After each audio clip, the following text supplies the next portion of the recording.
सिद्दीकी साहेब, पीरजादा तोहा सिद्दीकी साहेब, पीरजादा तोहा सिद्दीकी साहेब।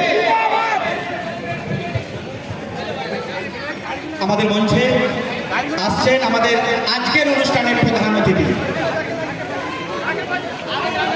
খুব আনন্দের সাথে জানাই আমাদের মধ্যে ইতিমধ্যে এসে উপস্থিত হয়েছেন ফুরফুরা শরীফের মুখ্য নির্দেশক ফুরফুরা শরীফের মাননীয় পীরজাদা তাহা সিদ্দিকী মহাশয় আমাদের মধ্যে এসে উপস্থিত হয়েছেন।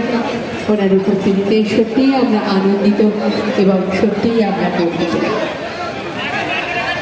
যেটা বলছিলাম, এই পরের নেট মানে গোল পোস্টে বল ফেলতে এই দুজনের বিশ্বাস করুন, যেমন বিশ্বাস দীপেন্দু